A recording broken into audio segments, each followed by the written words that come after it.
मुफ्ती साहब के YouTube channels को सब्सक्राइब कीजिए। आस्क मुफ्ती तारिक मसूद।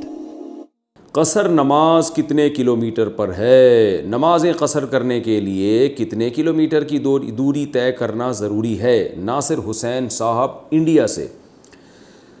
जनाब नासिर हुसैन साहब, आप जब अपने शहर की आबादी से बाहर 77.8 किलोमीटर यानी तकरीबन 78 किलोमीटर आप दूर जाने का इरादा रखते हैं तो शहर से बाहर निकलते ही क़सर शुरू हो जाएगा। यानी ये नहीं कि 77.8 किलोमीटर पे पहुँचेंगे तो क़सर करना है, ना ना ना ना ना।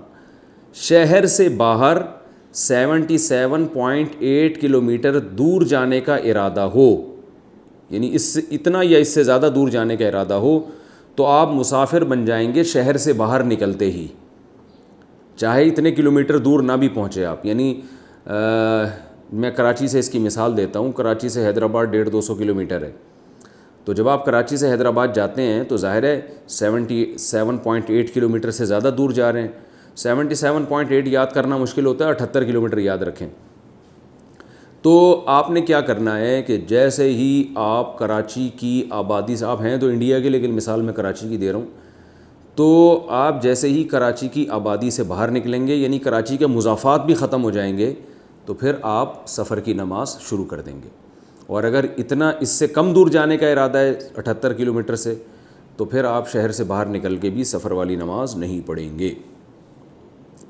शव्वाल के 6 रोज़ों का सवाब। नबील साहब इंडिया से पूछते हैं, क्या शव्वाल के 6 रोज़े रखने से पूरे साल के रोज़ों का सवाब मिलता है? जी हाँ, हदीस में आता है, तो इसलिए शव्वाल में 6 रोज़े रखने चाहिए। इसी से मिलता जुलता अगला सवाल है उमर फ़ारूक कराची से, शव्वाल के रोज़े इकट्ठे रखना ज़रूरी है? शव्वाल के रोज़े इकट्ठे रखना ज़रूरी है या अलग अलग भी रख सकते हैं? अलग अलग भी रख सकते हैं, बल्कि बाज़ हज़रात के यहाँ तो इकट्ठे रखना मकरूह है, लेकिन बहरहाल जमहूर के यहाँ इकट्ठे भी जायज़ हैं।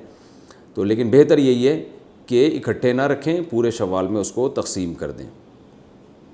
नमाज में सूरह फ़ातिहा छोड़ दी तो तलाफ़ी कैसे होगी? मोहम्मद तनवीर साहब बिहार से पूछते हैं कि अगर मैं नमाज में खड़ा हुआ और सूरह फ़ातिहा के बजाय दूसरी सूरत पढ़ना शुरू कर दी तो याद आने पर क्या करना चाहिए? सूरह फ़ातिहा पढ़ें या आखिर में सद्दा सहव कर लें? भाई, आपने सूरह फ़ातिहा के बजाय पहली रकत में या दूसरी रकत में दूसरी सूरत शुरू कर दी तो जैसे ही याद आए आप वो सूरत छोड़ के सूरह फ़ातिहा पढ़ें, फिर सूरत मिलाएं और आखिर में सद्दा सहव भी करें, क्योंकि आपने तरतीब को चेंज कर दिया। तरतीब वाजिब है, पहले फ़ातिहा पढ़ी जाएगी फिर सूरत, आपने तरतीब उलट दी है, इसलिए आप पर सद्दा सहव वाजिब है।